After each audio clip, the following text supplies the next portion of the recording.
अगर आपने video open किया है तो डेफिनेटली आप भी एसएससी सीजीएल में जो सेक्शनल टाइमिंग डाला गया है उसको लेकर के पर्टर्ब्ड और एंग्शियस हैं। लेकिन there is nothing to be anxious about.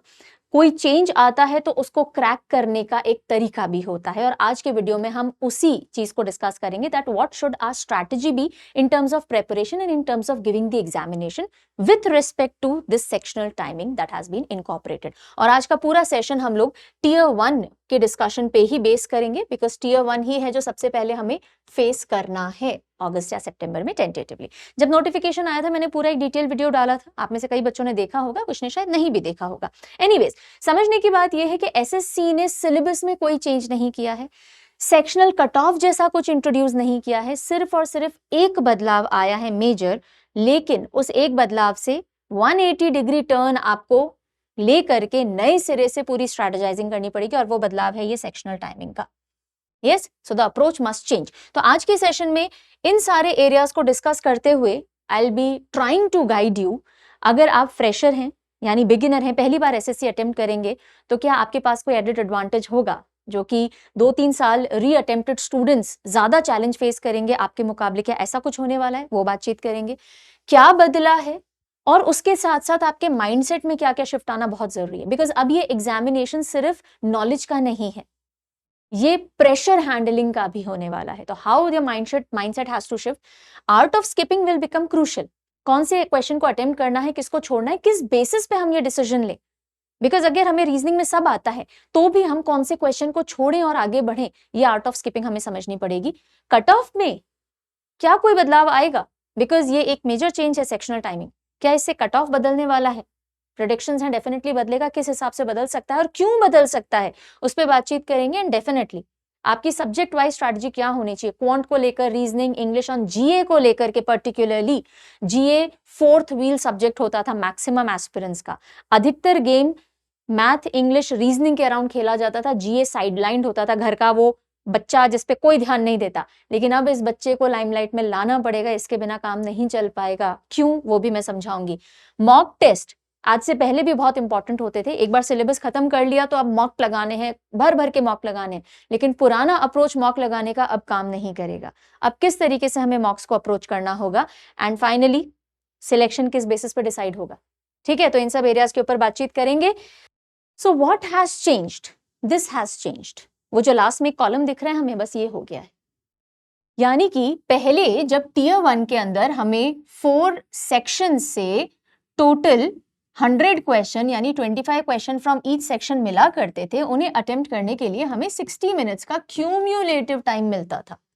कितना भी टाइम आप किसी भी सेक्शन को दो, वो आपकी स्ट्रैटेजी है। और हम कैसे करते थे स्ट्रैटेजी को एग्जीक्यूट? हम सबसे ज्यादा टाइम देते थे क्वांट को, कि ये 25 क्वेश्चन करने हैं, तो ऑन एन एवरेज 22 से 25 मिनट हम क्वांट के लिए सेव कर लेते थे इन 60 मिनट्स में से। अब हमें कितना टाइम मिलेगा? 15 मिनट ही मिलेगा, आप 25 मिनट नहीं दे सकते हो यहाँ पे। और हम क्या करते थे? हम ये करते थे, अगर यहाँ पे मुझे 3-4 क्वेश्चन डाउटफुल लग रहे हैं तो let me switch to another section, इस पे मैं वापस आ जाऊंगा। अब आप ये स्विचिंग बिटवीन सेक्शंस नहीं कर सकते हो। इस सीक्वेंस में आपको पेपर मिलेगा, जैसे ही रीजनिंग के आपके 15 मिनट होते हैं ये बंद हो जाएगा और जीए स्टार्ट हो जाएगा। आप वापस रीजनिंग पे नहीं जा सकते हो। जीए जैसे ही 15 मिनट ओवर होगा आपका क्वांट स्टार्ट हो जाएगा, फिर आप पीछे नहीं जा सकते। This is how the paper will proceed. So the change has been no flexible time distribution. आप अपने हिसाब से जो करते थे ना कि 25 मिनट का टाइम मैं यहां दे दूं, जनरल अवेयरनेस तो मैं लास्ट के 7-8 मिनट में ही निपटा दूंगा, इससे ज्यादा मुझे टाइम नहीं लेना है। English on an average 12 minute something हम देंगे, बच्चे कुछ टाइम में रीजनिंग हो जाता है। ये जो हम हमारे स्ट्रेंथ एरिया के हिसाब से टाइम स्ट्रेटेजाइज करते थे, this is not possible. We can not revisit sections and of course every section must be managed independently. इसका मतलब अब 2 सब्जेक्ट खास तौर पे होंगे जो आपका रैंक या मेरिट डिसाइड करने में क्रूशियल होंगे। एक है ये क्वांट और दूसरा है ये जीए। यस, ये वही जीए, वही निग्लेक्टेड बच्चा जिस पे कोई ध्यान नहीं दे रहा था। क्वांट इसलिए क्योंकि बहुत बच्चे होंगे जो क्वांट में बहुत स्ट्रांग है, लेकिन उनको नहीं पता ये 25 क्वेश्चन 15 मिनट में कैसे होंगे। तो इसलिए बड़ा इंपॉर्टेंट हो जाएगा सिलेक्शन, बड़ा इंपॉर्टेंट हो जाएगा प्रैक्टिसेस, टाइमिंग के साथ सेक्शनल लगाना। और फिर भी बहुत बच्चे होते हैं जिनका मैथ स्ट्रांग है, उनसे क्वेश्चन छोड़ा नहीं जाता। छोड़ा नहीं जाता। क्यों? क्योंकि पढ़ा हुआ है, आता है, पर कहीं अटक गए कैलकुलेशन में, और एक बार आप क्वेश्चन में अटके और अगर उस क्वेश्चन ने, इमेजिन कीजिए आपका 1 मिनट ले लिया, आपके ऊपर प्रेशर बिल्ड हो जाएगा बाकी क्वेश्चंस निकालने का। क्यों? क्यों ऐसा मैं कह रही हूं? क्योंकि देखिए 15 मिनट का मतलब 900 सेकेंड्स, यानी हर एक क्वेश्चन के लिए सिर्फ और सिर्फ 36 सेकेंड्स हैं आपके पास, 36 seconds. You cannot afford to waste more time on questions unless you are saving time in some other question of that section. समझ रहे? Yes. So अब जो एग्जाम है ना, वो नॉलेज का नहीं रह गया कि किसको ज्यादा आता है, कौन मैथ में कितना स्ट्रांग है।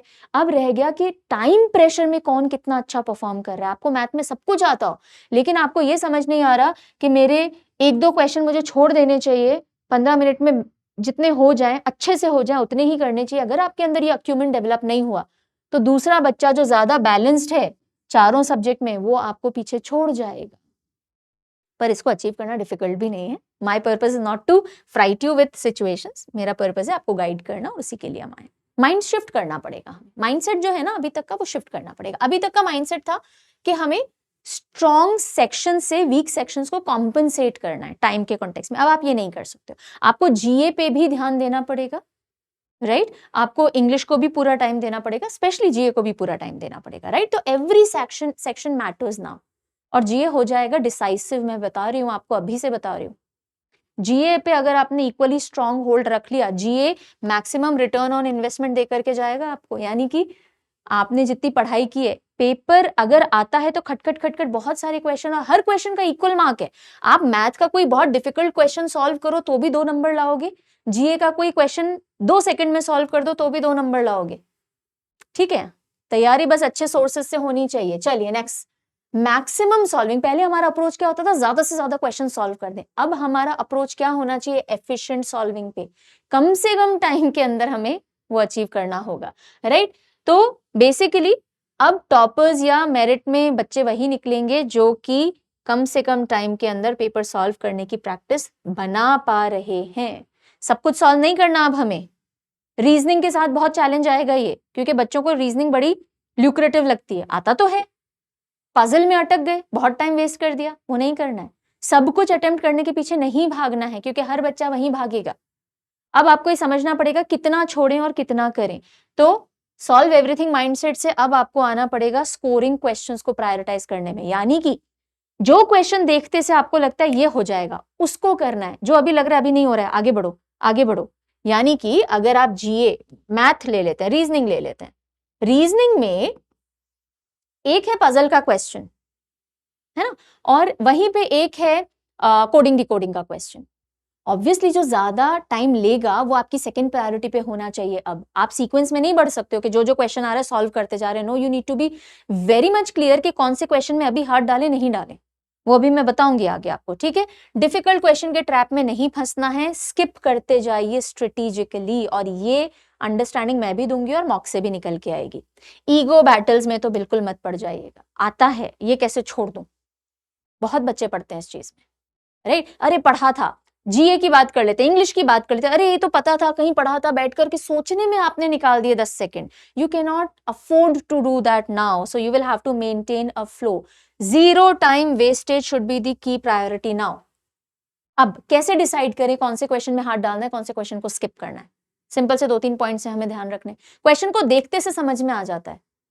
मैथ रीजनिंग की बात करूं, देखते से समझ में आ जाएगा ये करने जैसा है, नहीं करने जैसा है। अगर आपने उस पैटर्न के बहुत सारे क्वेश्चन पहले हाथ से निकाले हुए हैं, एंगेज इन इट। अगर आपको पता है इसमें कैलकुलेशंस बहुत लंबी इन्वॉल्व नहीं होगी, शॉर्ट ट्रिक से हो जाएगा, एंगेज इन इट। जहां भी आपको लगता है लंबी कैलकुलेशन मांगेगा, थोड़ा सा कंफ्यूजिंग हो सकता है, किया भी है नहीं भी किया, इस तरह का कुछ ट्विस्ट के साथ क्वेश्चन है, leave it for the time being, leave it, move on to the next question.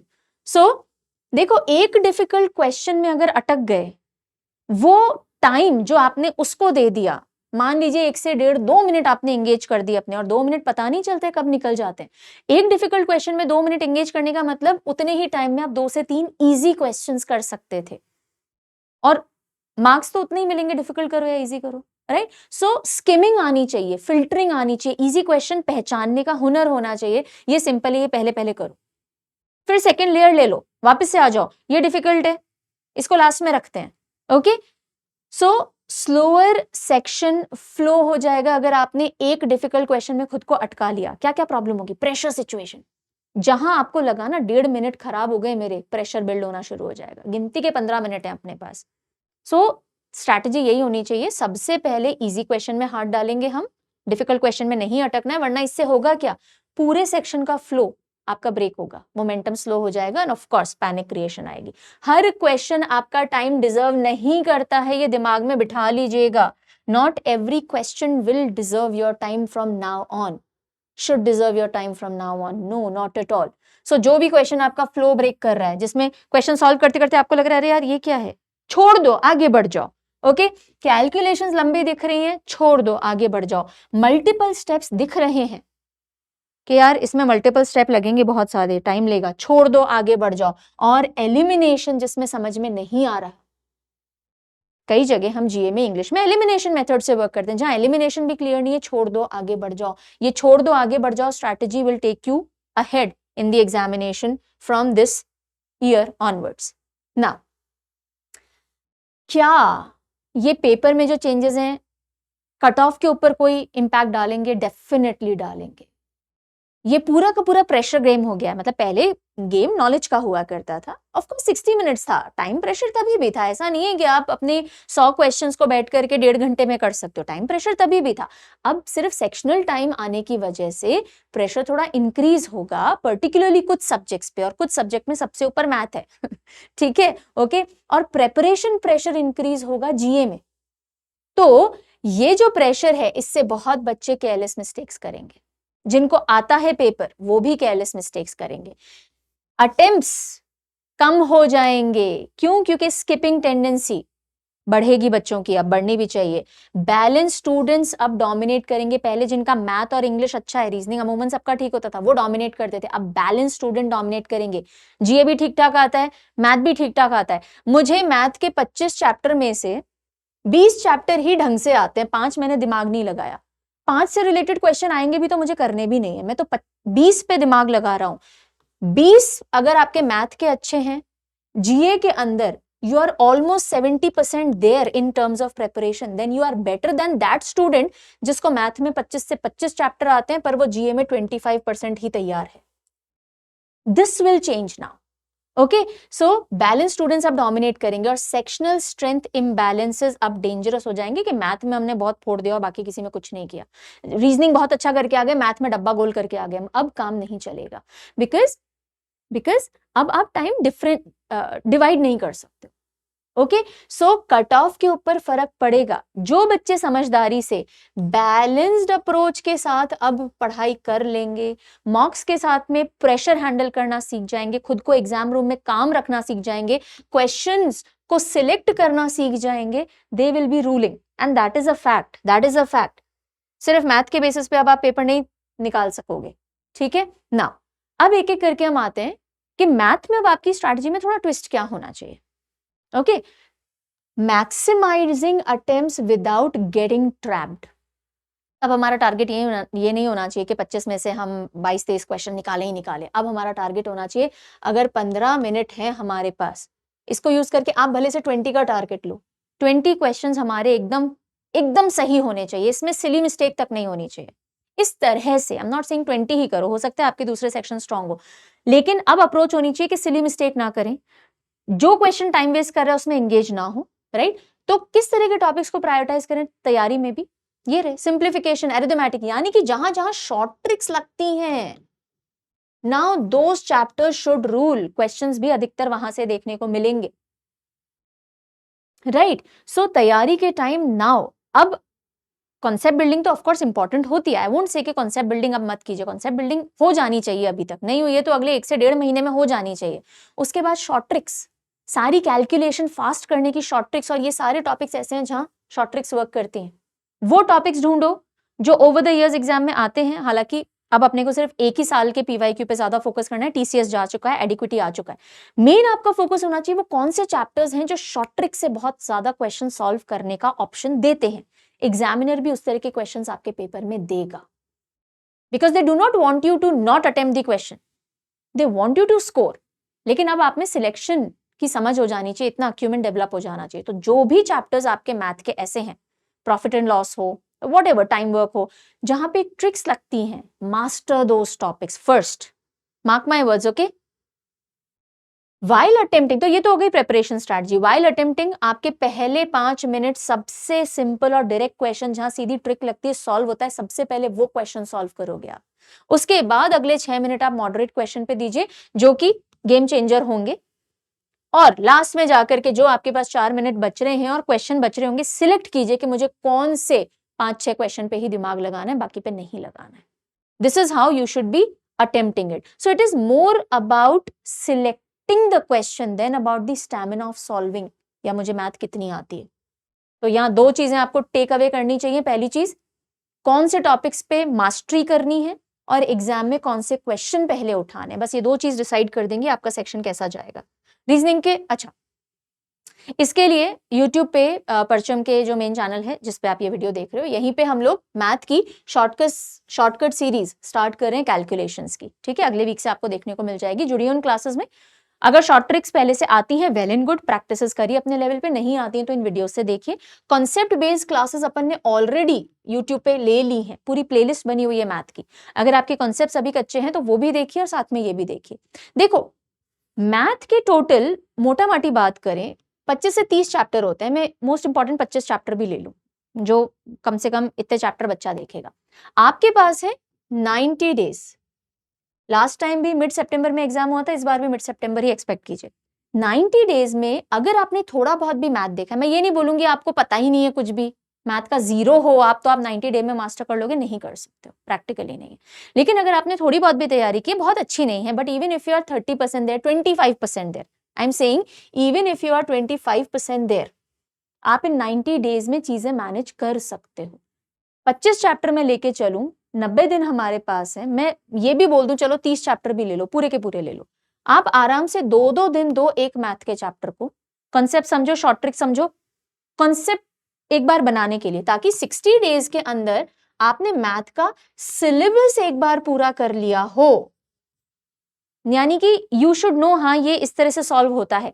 अब आपको सिर्फ स्पीड बढ़ानी है, इसका भी मैं पूरा बताऊंगी कैसे क्या करना है। अभी तो इतना समझो, 90 डेज में even if you are a first timer, लेकिन मैथ का थोड़ा सा बेस आपने बना रखा है, तो yes you can approach the paper wisely and well. आपको सिर्फ ये करना है कि अपने सबसे पहले शॉर्ट ट्रिक से बनते हुए या फास्ट कैलकुलेशन वाले ऐसे 22 to 25 चैप्टर्स, वैसे तो मैं 20 बोलना चाहूंगी पर कोई बात नहीं, 22 चैप्टर्स ऐसे डिसाइड कर लो कि ये चैप्टर्स हैं मेन जिन पे मास्टरी करनी है मुझे, बाकी चैप्टर्स मैं धीरे धीरे देखता रहूंगा। इन चैप्टर्स, हर एक चैप्टर को 2 दिन दीजिए, आराम से 2 महीने में आपका पूरा मैथ का सिलेबस खत्म होगा अलॉन्ग विद अदर सब्जेक्ट्स। और फिर आप जैसे ही एक चैप्टर आपका 2 दिन में हो जाता है, आप चैप्टर वाइज टेस्ट लगाइए, फिर सेक्शनल टेस्ट लगाइए, फिर फुल मॉक लगाइए। तो अब आपको मॉक की तैयारी लास्ट में नहीं करनी है, मैथ का एक चैप्टर होते ही chapter wise test with same pattern, यानी कि 25 क्वेश्चन है, 15 मिनट का टाइम है, इसी पैटर्न पे आपका टेस्ट होना चाहिए। ओके, यूट्यूब पे तो अभी ये सब पॉसिबल नहीं है, of course we have courses, मैं बता देती हूँ। अगर आपकी तैयारी ऑलरेडी है तो there is no point joining. तैयारी नहीं है, करना चाहते हैं, देन यू कैन कंसिडर। ये एसएससी कॉम्प्रिहेंसिव बैच आपको दिख रहा है नाउ। यहाँ पे पहले हम लोग इस नए टाइमर के हिसाब से चीजें नहीं देते थे, नाउ वी आर स्टार्टिंग। जैसे आपने एक चैप्टर किया, आपका उस चैप्टर का 25 क्वेश्चन का 15 मिनट का टाइमर लगा हुआ, आपको 2 पेपर मिलेंगे, प्रैक्टिस कीजिए टाइमर के हिसाब से। जब आपका मैथ का एक एक चंक होता जाएगा, आपको सेक्शनल मिलता जाएगा, यानी मैथ का पूरा सिलेबस हो गया, आपको सेक्शनल मिलेगा। अब यहाँ पे क्या है ब्यूटी, ये समझना, वैसे पूरा प्रोग्राम 5 महीने का है। अब अगर आप इसको ज्वाइन करोगे और सोचो मैं एक एक दिन के हिसाब से क्लास लूं, कोर्स ही खत्म नहीं होगा। लेकिन इन कोर्सेज की ब्यूटी ये है कि डे 1 पे आपको कंप्लीट कंटेंट रिकॉर्डेड फॉर्मेट में मिल जाता है डे 1 पे। तो आप आराम से 2 दिन में एक मैथ का चैप्टर निकाल सकते हो, उसके टेस्ट दे सकते हो। आपको टीचर की जरूरत ही नहीं है, हालांकि टीचर अवेलेबल रहेंगे, फिर भी आपको जरूरत ही नहीं है। So if you want you can check it out. अच्छा, एक अच्छी बात यह है कि आज क्या है, आज 29th है, right, when I am giving this class to you. तो आज से ही सेल स्टार्ट हुई है और कल दिन तक रहेगी, जिसमें आपको अच्छे प्राइसेस पे कोर्सेज मिल जाएंगे। इसमें एसएससी जीए की मॉक टेस्ट सीरीज आपको फ्री मिल रही है, कॉम्प्लीमेंट्री। इसके अंदर भी हम टाइमिंग और everything will be changing, so coming week में आपको ये सारे अपडेट्स मिल जाएंगे। एसएससी रेलवे की तैयारी करो तो ये बैच भी देख सकते हो। Anyways ways coming back to the point कि हमें मैथ को, क्वांट की स्ट्रैटेजी को किस तरह से करना है, कैलकुलेशन शॉर्टकट्स जो हैं, सारा का सारा गेम यहाँ पे आके टिकेगा। यूट्यूब पे भी क्लासेस होंगी, कोर्सेज के अंदर भी होंगी, आप जहां जुड़ना चाहें जुड़ जाइए, पर तैयारी अब स्ट्रॉन्ग करना शुरू कर दीजिएगा। आते हैं रीजनिंग के ऊपर। रीजनिंग में भी वही बात है, ऐसे चैप्टर्स उठाओ जो आपका फटाफट सोल्यूशन देने में हेल्प करते हैं। ब्लड रिलेशंस, सिलॉग्स हो गए, ओके, वेन डायग्राम सिलॉग्स वगैरह वाली कहानी हो गई। Then you have your coding decoding हो गए, एनालॉग हो गए, क्लासिफिकेशन हो गए, काउंटिंग फिगर्स हो गए जिनके अंदर शॉर्ट ट्रिक्स वगैरह लग जाती हैं, डायरेक्शन हो गया, ऑर्डर रैंकिंग हो गया। बड़े बड़े पजल से ज्यादा पहले छोटे छोटे क्वेश्चंस निपटाने हैं हमें, क्योंकि दोनों उतने ही क्वेश्चंस और मार्क्स हमें ला करके देंगे। अच्छा, अब रीजनिंग में सबसे बड़ी मिस्टेक बच्चा क्या करता है, क्योंकि रीजनिंग सबको आती है, अगेन रीजनिंग क्योंकि इंटरेस्टिंग सब्जेक्ट है, हर बच्चा सॉल्व कर लेता है, टाइम का थोड़ा खेल है, लेकिन इसी वजह से, इसी टेंडेंसी से बच्चा सीक्वेंशियली मूव करता है। पहला क्वेश्चन करेंगे, सेकंड करेंगे, थर्ड करेंगे, फोर्थ करेंगे, यहां वो सिलेक्ट नहीं करता। जैसे जीए में हम सिलेक्टिव होते हैं ना, यहां हम सिलेक्टिव नहीं होते। यहां अब आपको सिलेक्टिव होना चाहिए आपकी न्यू स्ट्रैटेजी के हिसाब से। सो डोंट गो सीक्वेंशियली कि 5th नंबर पे पजल आ गया तो हम पजल सॉल्व करने बैठ गए, डोंट डू दैट, आगे बढ़ो। दूसरी चीज जो बच्चा करता है, एक बार सॉल्व करने के बाद, आंसर मार्क करने के बाद हम रीचेकिंग करने बैठ जाते हैं, डोंट डू दैट। पहली बार में आंसर राइट मार्क करने की कोशिश होनी चाहिए, ठीक है। सो रीजनिंग का रिदम ब्रेक नहीं हो, non verbal reasoning is good, syllogism is good, blood relation is good, direction is good, right. There so many such topics जो कि फटाफट सॉल्व होते हैं। Cube and dice is good, so उनके ऊपर दिमाग, सीरीज इज गुड, हाँ, yes. अच्छा, इसके लिए भी YouTube पे प्लेलिस्ट बनी हुई है, अभी वापस से हम लोग आपके चैप्टर्स बाय चैप्टर्स लेकर के तैयारी करवा रहे हैं, सो YouTube पे आप जुड़ सकते हैं। ऑफ कोर्स मैंने आपको बता ही दिया। अब आते हैं इंग्लिश के ऊपर। इंग्लिश में फंडा क्लियर होना चाहिए। इंग्लिश में टाइम डेफिसिट नहीं है अपने पास, ऐसा कुछ नहीं है कि 25 क्वेश्चन 15 मिनट में नहीं हो सकते, प्रोवाइडेड आप आरसी यानी कि रीडिंग कॉम्प्रिहेंशन में अपना टाइम फिजूल वेस्ट नहीं कर रहे हो। ओके, सिली मिस्टेक मत करना, टाइम प्रेशर में आके 15 मिनट ठीक है इंग्लिश के लिए, कोई डिफिकल्टी है ही नहीं। 15 मिनट में आप अदरवाइज भी रीजनिंग कर रहे थे जब शुरू में इंग्लिश कर रहे थे। अब बस ये देखिएगा, ज्यादा स्कोरिंग जो चीजें हैं उनको पहले उठा लीजिएगा, जैसे कि वोकैब है ना, on an average around 9-10 questions अपने वोकैब के आते हैं। तैयारी अच्छी होगी, वोकैब 2-2 सेकंड का खेल है, बहुत टाइम बचा देगा आपके आरसी के लिए। तो मैंने यहाँ 10 से 15 सेकंड लिखे हैं कि आपका टाइम डिस्ट्रीब्यूशन इंग्लिश में अच्छा होना चाहिए। वोकैब और ग्रामर करते टाइम एक क्वेश्चन पे 10 से 15 सेकंड मैक्सिमम आगे बढ़ जाओ, यानी कि यहाँ आप हर क्वेश्चन के ऊपर मोर और लेस 20 सेकंड्स बचा सकते हो मिनिमम। और ये सेकंड कहाँ डाल सकते हो, रीडिंग कॉम्प्रिहेंशन में। ये मैंने मैक्सिमम लिखा है, इससे कम में ही करने की कोशिश कीजिए। ग्रामर की हम बात करें तो 7 से 8 क्वेश्चन अपने बन जाते हैं एग्जाम के अंदर ना। एंड देन आप आइए आरसी के ऊपर। आरसी में भी कई बार क्या होता है, हमने पूरा कॉम्प्रिहेंशन पढ़ा, अब हमें लगता है हमने पूरा पढ़ा है तो इससे रिलेटेड जो भी 2, 3, 4, 5 क्वेश्चन हम तो सब करेंगे। Don't go for that, don't go for that. अगर आपको लग रहा है उन 2, 3, 4 क्वेश्चंस में से एक क्वेश्चन मुझे नहीं समझ में आ रहा, दिमाग लगाना पड़ेगा, छोड़ दो, वो 3 करके आगे बढ़ जाओ, 2 करके आगे बढ़ जाओ। Again leaving strategy should be significant. Okay, English की भी सीरीज अपनी यूट्यूब पे चल रही है, alright, so you can join in their. Already playlist भी बनी हुई है और अब हम वापस से भी रीडू कर रहे हैं।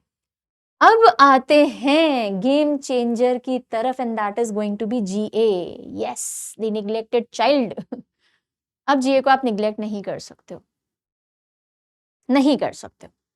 अब अगर आपका मैथ पे भी ठीक ठाक अप्रोच है और जीए पे भी, तो आप बेटर हो उस बच्चे से जिसको जीए में कुछ नहीं आता, सिर्फ मैथ बहुत अच्छी आती है, क्योंकि मैथ अपने आप में क्वेश्चन मार्क में आ जाएगी टाइमर की वजह से, आप सारे क्वेश्चन अटेम्प्ट नहीं कर पाओगे, राइट।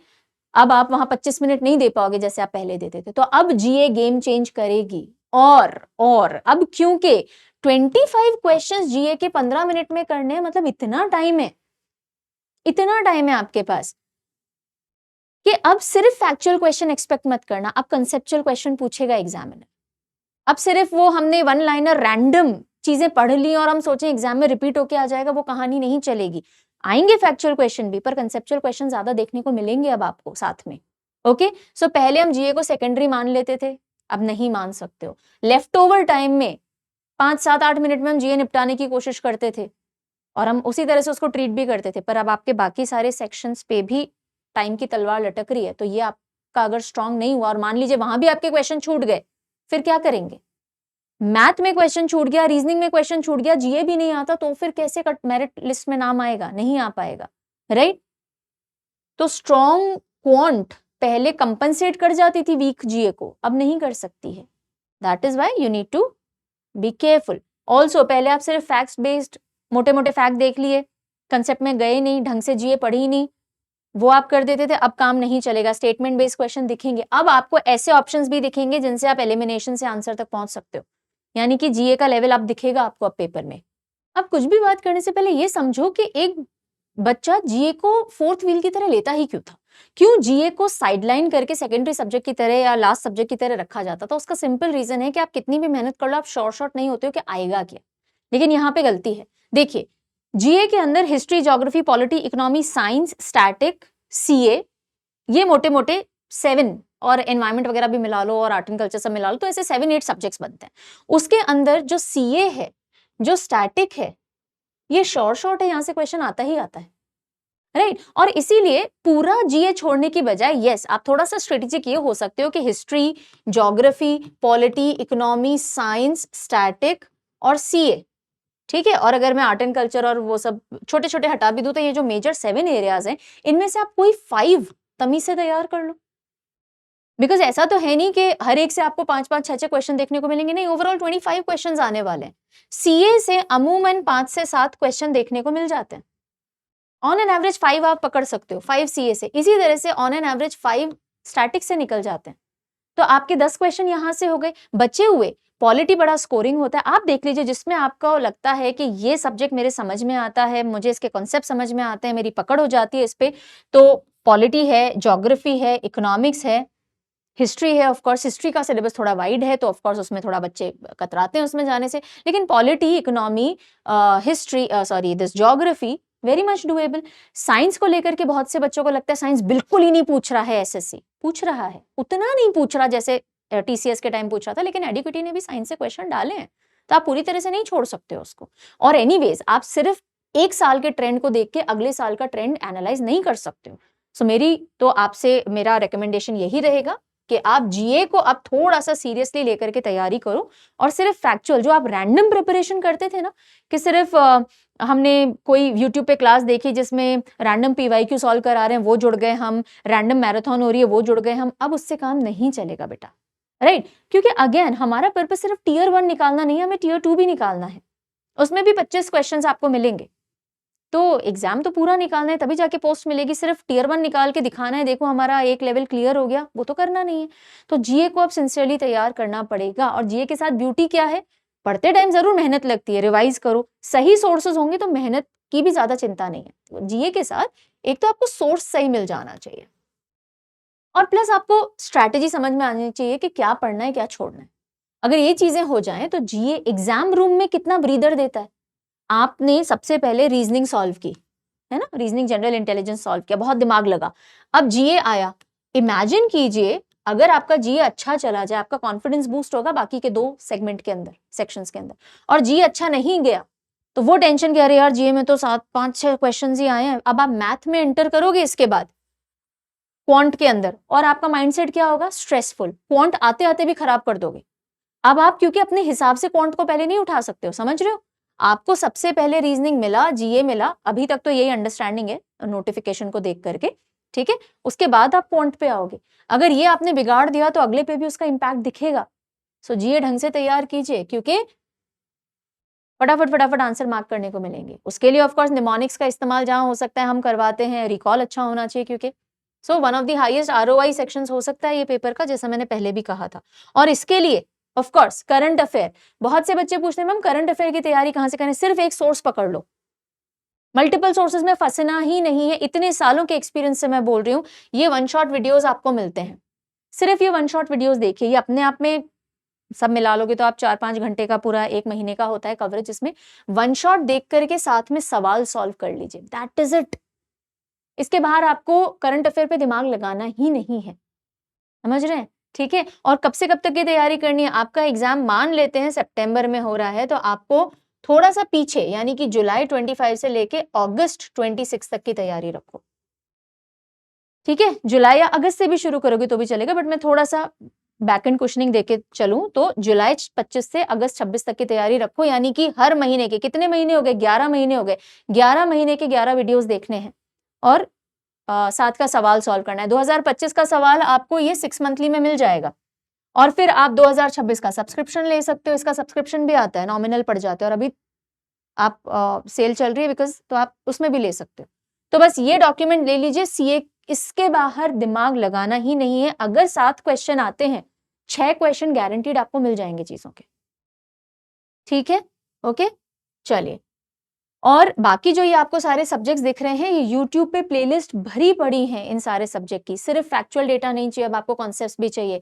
प्लेलिस्ट देखिए, अब आप इस तरह से बना सकते हैं कि रोज मैंने एक सब्जेक्ट उठाया है, उसके 2-2 3-3 टॉपिक्स में निकालते जा रहा हूँ, साथ में मैथ चल रही है, रीजनिंग चल रही है, इंग्लिश और जीए में से हम ऑल्टरनेट दे अपनी तैयारी कंटिन्यू रख सकते हैं। वोकैब और जीए के अंदर आप ऑल्टरनेट कर सकते हो, ग्रामर आप डेली प्रैक्टिस करो। इस तरह से अपनी खुद की एक स्ट्रैटेजी आप डिवाइस कर सकते हो 90 डेज में बहुत अच्छे से। अच्छा, ओके, जो बच्चे मैथ, इंग्लिश, रीजनिंग में बहुत अच्छे हैं लेकिन जीए में ही अभी तक स्ट्रगल कर रहे थे, तो आप एक्सक्लूसिवली जीए के लिए हैंड होल्डिंग ले सकते हो इन बैचेस से। एक ये एसएससी जीए का लाइफ टाइम बैच है। अच्छा, ये सारे बैचेस लाइफ टाइम है, यानी एक बार आप एनरोल हो रहे हो तो you can use them multiple times. यहाँ आपको अगेन डे 1 पे सारा कंटेंट मिल जाता है, अपने हिसाब से करो, और chapter wise test and everything you will be getting it, ठीक है। सिमिलरली स्टैटिक जी के बैच, ये मेरी निमोनिक्स के साथ में इन्वॉल्व है, ये सब आपको परचम ऐप पे मिल जाएगा। तो आप देखो कौन से एरियाज अभी तक आपके वीक हैं, उसके हिसाब से अपनी तैयारी करो। यूट्यूब से भी कर सकते हो। यूट्यूब से बस एक चैलेंज आता है कि आपको खुद देखना पड़ेगा कौन से वीडियो कहाँ से देखें, क्या फ्लो रहेगा, अब उसका टेस्ट कहाँ से दें। यहाँ आपको सब कुछ मिल जाता है। जैसे आप कोर्स में एनरोल होते हो, एक व्हाट्सएप ग्रुप पे आपको जोड़ देते हैं। कोर्स में लेक्चर देखो, उसका डेली का क्विज दो, सेक्शनल टेस्ट दो, फुल मॉक दो, आपकी पूरी की पूरी तैयारी हो रही है, ठीक है। चलिए, लाइव डाउट सॉल्विंग वगैरह सब कुछ इसमें मिल जाता है। अब हम आते हैं जो आप मॉक टेस्ट देंगे या दे रहे हैं, अब उसमें क्या बदलाव है। वही बदलाव है कि पहले 60 मिनट में आप पूरा मॉक देते थे, फुल मॉक, अपने हिसाब से क्वेश्चन चूज कर सकते थे। अब आपको सेक्शनल टाइमर वाले ही मॉक देने हैं। उसके अलावा जो भी आप मॉक दे रहे हो यूजलेस हैं सारे के सारे। यानी कि जो मॉक आपको क्वांट के साथ में 25 क्वेश्चन और 15 मिनट का टाइमर दे रहा है, वही मॉक आपके मतलब का है। उसके अलावा कोई मॉक करने से आपको फायदा नहीं होगा, उल्टा नुकसान हो जाएगा, राइट। मॉक में 2 चीज देखनी होती है। पहला, क्वालिटी ऑफ क्वेश्चंस, क्या एग्जाम के हिसाब के क्वेश्चंस आ रहे हैं, तो एक स्मार्ट इंसान ने मॉक बनाया या नहीं बनाया, ठीक है। दूसरी चीज, आपके पैटर्न पे बेस्ड है या नहीं है, ओके। आपके मॉक में बीच में कोई पॉज नहीं, सेक्शन में आप स्विचिंग नहीं कर सकते हो। तो ये हो गया मॉक कैसा होना चाहिए। तो जहां से भी आप पिक करो, आप ये चीज का ध्यान देना। दूसरा एंड वेरी क्रिटिकल, एनालिसिस। मॉक्स देकर के छोड़ नहीं देना होता है, मॉक का एनालिसिस बहुत इंपॉर्टेंट है। कब देने हैं मॉक्स, कैसे देने, वो अभी मैं बताऊंगी आपको, 90 डेज स्ट्रैटेजी बताऊंगी मैं अभी। सो पहली चीज कि आप जब अपने मॉक दे दिया उसके बाद बैठो कि मेरा टाइम एक्चुअली में वेस्ट हुआ कितना, कितने क्वेश्चंस आई कुड अटेम्प्ट, कितने राइट थे, कितने रॉन्ग थे, मैंने टाइम वेस्ट कहाँ किया है, मैंने सिली मिस्टेक्स कहाँ की है, एक्यूरेसी ऑफ कोर्स कहाँ कहाँ मिस्टेक की जो अवॉइड की जा सकती थी, जिन्हें हम सिली मिस्टेक बोलते हैं। सिलेक्शन ऑफ क्वेश्चंस, अगर आपका पेपर पूरा नहीं हुआ तो क्यों नहीं हुआ, आपने किस तरह के क्वेश्चन उठाए जो गलत उठा लिए, ये क्वेश्चन उठाते तो बेटर रहता, वो उठा के गलती की है। एंड प्रेशर हैंडलिंग, मॉक देते टाइम क्या वो सुई, जो घड़ी की सुई है वो टिक टिक टिक टिक चल रही थी या फोकस आ पा रहा था। बहुत बार ऐसे बच्चे आते हैं कि मैम पढ़ते टाइम हमें सब आता है, लेकिन जब हम मॉक देने बैठते हैं पसीने छूट जाते हैं और प्रेशर में आ जाते हैं। तो क्या आप प्रेशर हैंडल कर पा रहे हो, नहीं कर पा रहे हो तो अगले मॉक में और कोशिश कीजिए, राइट। तो जब तक आप ये एनालाइज नहीं करोगे, मॉक्स देने का कोई सेंस नहीं निकलेगा unless you are improving with every mock, okay. So this again is very very important. And yes, Parcham की मॉक टेस्ट सीरीज या mock test full chapter wise sectional and full length mocks बहुत जल्दी, यानी कि within a week आपको live मिल जाएंगे। अगर आप जुड़ना चाहें तो जुड़ सकते हैं उस मॉक टेस्ट से, ठीक है। अब क्या करेगा भाई, डिसाइड, सिलेक्शन, सारी बातें हमने कर ली, निचोड़ कर लेते हैं। सबसे पहली चीज क्वेश्चन का सिलेक्शन, किस क्वेश्चन में पढ़ना है, किस क्वेश्चन में नहीं पढ़ना। दूसरा, रादर पहला बोलूंगी मैं, इमोशनल कंट्रोल, पैनिक सिचुएशन में नहीं जाना है। 15 मिनट का पैनिक तभी होगा जब हम प्रैक्टिस करके एग्जाम रूम में नहीं बैठ रहे। जिस चीज को आप सिमुलेट करके बार बार खुद को उस प्रेशर सिचुएशन में डाल रहे हो, आपकी बॉडी अडेप्ट हो जाती है, आपका माइंड अडेप्ट हो जाता है। तो जब कभी भी मॉक्स देने बैठो, ऐसा नहीं है कि मॉक के बीच में उठ के पानी पी के आ रहे हैं, वॉशरूम जाके आ रहे हैं, खा रहे हैं, ये सब नहीं करना है। माइंडसेट वही होना चाहिए एग्जाम वाला, ताकि आपका ब्रेन ट्रेन हो सके। उसी तरीके से बैठो, प्रॉपर टेबल एंड चेयर पे, बेड पे लेटे लेटे मॉक नहीं देने। Okay, fast recall, time discipline तो है ही। दूसरा या तीसरा very important point is balanced preparation. GA should be equally important now with respect to your math. Getting? अगर आपने इन बातों का ध्यान दिया है तो you definitely will be amongst the selected ones in tier 1 और of course मेहनत में कंजूसी नहीं करनी है। अब हम आते हैं हमारी 90-day preparation strategy क्या होनी चाहिए। ये उन बच्चों के लिए है जो अभी तैयारी में कंपैरेटिवली नए हैं, थोड़ा बहुत बेस है, ज्यादा नहीं है, 20-25% पढ़ा हुआ है, पर अभी बहुत ज्यादा नहीं आता। ऐसा नहीं है कि हम 2-3 साल से तैयारी कर रहे हैं, ऐसे भी नहीं है कि बिल्कुल किताब ही उठा के नहीं देखी, मुझे तो पता ही नहीं है डिस्टेंस भी क्या होता है, आई डोंट नो। वो बच्चों के लिए नहीं है ये, ठीक है। तो आप फर्स्ट टाइमर हो तो एक चीज समझो, आप ऑलरेडी एडेड एडवांटेज पे हो। क्यों हो? क्योंकि आप अभी ढले नहीं हो एक सिस्टम के अंदर। जो 2-3 साल से पेपर दे रहे हैं उनका एक स्ट्रैटेजी फिक्स हो गया है। अगर वो मैथ से शुरू नहीं करेंगे, और मान लीजिए फॉर एग्जाम्पल उनका इंग्लिश स्ट्रॉन्ग सब्जेक्ट है, वहां से शुरू नहीं करेंगे, तो they won't be feeling confident and comfortable. उनको आदत हो गई है मैथ को 25 मिनट में करने की, 15 मिनट पे लाने में उनको पुरानी हैबिट ब्रेक करके नई हैबिट बनानी है। आपके लिए तो नई हैबिट सीधे सीधे बनानी है। So you are on advantage, ध्यान रखिएगा। हमेशा जब भी कोई बड़ा बदलाव आता है, बड़ी अपॉर्चुनिटीज भी लेकर के आता है। यस, सो सबसे पहला फेज आपका पहले 30 दिन का, अगर मैं आज से ही मानना शुरू करूं या 1 जून से मानना शुरू करूं, जून, जुलाई, अगस्त, 3 महीने भी अगर मैं मानूं, पहले 30 दिन आपके कॉन्सेप्ट बिल्डिंग को डेडिकेटेड होनी चाहिए। अभी मॉक वॉक की दिमाग मत लगाओ, बिल्कुल मत लगाओ। अभी आपको क्या करना है, जो भी सब्जेक्ट आप ले रहे हो, जैसे 30 दिन मैं बोल रही हूं, यानी कि मैथ के 15 चैप्टर आपके होने चाहिए। ऑन एन एवरेज इतने ही आपके रीजनिंग के होने चाहिए, और फिर बैलेंस करके इंग्लिश और जीए साथ में चलना चाहिए। जो भी आप पढ़ रहे हो उसके कॉन्सेप्ट बनाओ, जहां जहां शॉर्ट ट्रिक्स लगती हैं वो शॉर्ट ट्रिक्स समझो। टेस्ट अभी सिर्फ एक ही तरह के देने हैं, वो है चैप्टर वाइज। एल्जेब्रा पढ़ा है तो एल्जेब्रा से रिलेटेड जो भी क्वेश्चंस हैं, या फिर फॉर एग्जांपल आपने डिस्टेंस पढ़ा है रीजनिंग का, तो डिस्टेंस रिलेटेड क्वेश्चंस प्रैक्टिस करने हैं। ये चैप्टर वाइज टेस्ट भी सेम पैटर्न पे होने चाहिए, 25 क्वेश्चन 15 मिनट, क्योंकि आपको टाइम की प्रैक्टिस तो डे 1 से करनी पड़ेगी, ठीक है। अगला फेज जब आएगा, यानी कि जब आप जुलाई में होंगे, तब कॉन्सेप्ट्स तो चल ही रहे होंगे, बिकॉज इन 15 चैप्टर्स से सिलेबस तो खत्म नहीं हुआ, लेकिन अब एक और चीज ऐड हो जाएगी टॉपिक वाइज के साथ साथ, सेक्शनल मॉक्स। सेक्शनल वैसे पूरा सब्जेक्ट खत्म होने पे होते हैं, बट आप ये भी कर सकते हैं कि 10-15 चैप्टर के अब आप टेस्ट लगा रहे हो। ओके, एनालिसिस अब आपका शुरू हो जाना चाहिए, एंड टाइम कैसे हम फास्ट कर सकते हैं। तो कॉन्सेप्ट अभी भी है यहां पे। कॉन्सेप्ट आई वुड से 80% खेल कॉन्सेप्ट का था, 20% टेस्ट का खेल था। यहां पे आपका काइंड ऑफ 60-40 हो जाना चाहिए। यहां आते आते लास्ट 30 डेज अब बचे हैं। कॉन्सेप्ट आपके मोटे मोटे यहां पे खत्म हो गए, क्योंकि देखो 15 चैप्टर मैथ के, 15 यहां, इससे ज्यादा चैप्टर्स नहीं है। यहां आते आते अब only revisions, sectional and full mock. यहां सेक्शनल भी लिखो, सेक्शनल और फुल मॉक दोगे। एनालिसिस हर एक मॉक का अब आप बैठ के सीरियसली करोगे, यानी रोज अब आपको पेपर ही पेपर देने हैं।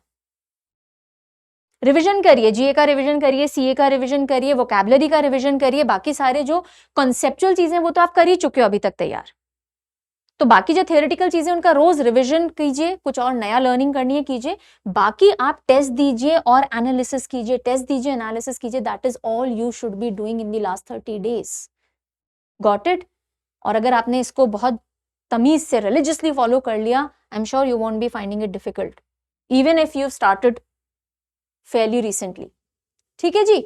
सो फाइनल मैसेज मेरी तरफ से यही है, देखो ऐसा नहीं है कि बहुत कुछ बदला है, लेकिन ऐसा भी नहीं है कि छोटी सी चीज से बहुत बड़ा बदलाव नहीं आएगा। डेफिनेटली पूरा का पूरा हमारा एसएससी अब एक डिफरेंट एग्जाम की तरह अप्रोच मांगेगा आपकी, तो आपको पूरा माइंडसेट बदलना पड़ेगा। अब स्मार्टेस्ट स्टूडेंट्स एग्जाम निकालें जरूरी नहीं है, एक्सपीरियंस्ड एस्पिरेंट एग्जाम निकालें बिल्कुल जरूरी नहीं है, फास्टेस्ट कैलकुलेशन है आपकी, लेकिन आपसे प्रेशर हैंडल नहीं हो रहा, टाइम टिक टिक टिक टिक कर रहा है, उस चक्कर में आप सारी कैलकुलेशन गड़बड़ कर रहे हो, तो ऐसे लोग भी एग्जाम निकाले जरूरी नहीं है। तो एग्जाम निकालने के लिए जो इंसान प्रेशर में शांत रह सकता है, सबसे पहले इमोशनल मैनेजमेंट, दूसरा टाइम समझ में आ रहा है कि कितने क्वेश्चन पे कितना टाइम देना है, बड़ी स्ट्रेटेजिकली अपने टाइम को डिवाइड करते चल रहे हैं, अननेसेसरी बैटल्स में नहीं फंस रहे हैं कि डिफिकल्ट क्वेश्चन है पर मेरा फेवरेट टॉपिक है ये तो मैं करूंगा। होता है ना ऐसा, जैसे कि मुझे डायरेक्शन चैप्टर बड़ा अच्छा लगता है रीजनिंग में, उसमें से कोई भी क्वेश्चन है मेरा छोड़ने का मन नहीं करता, लेकिन इस बार कुछ कुछ ऐसा दे दिया एग्जामिनर ने, एग्जाम्पल ले लेते हैं कि गूगली क्वेश्चन है पर मैं उसमें अटक गई, वाई, बिकॉज मेरा फेवरेट क्वेश्चन है। ये सब नॉनसेंस नहीं करनी है, ठीक है जी। तो वही बच्चा एक्सेल करेगा, and of course balance pressure. Yes, so this was all about the 90 days strategy that you should have. थोड़ा सा अप्रोच में बदलाव लाना है, टेस्ट जिस तरह से आप दे रहे हो उसमें बदलाव लाना है, जीए के लिए सीरियसनेस लानी है, मैथ रीजनिंग इंग्लिश में सिलेक्टिविटी लेकर के आनी है, और अल्टीमेटली शांत रह करके पेपर देना है। Alright, so this was all from my side for today. If you want more guidance videos तो comment section में लिखना किस चीज से related guidance देंगे, और ये भी बताना कि आपका सबसे ज्यादा प्रेशर सेक्शन आपको क्या लग रहा है, कहाँ ज्यादा अटकोगे या परेशानी आएगी, क्वांट में, रीजनिंग में, मैथ में या जीए में। Do let me know in the comment section. ठीक है, चलो, best wishes, I will keep on meeting you, until then take good care, bye bye.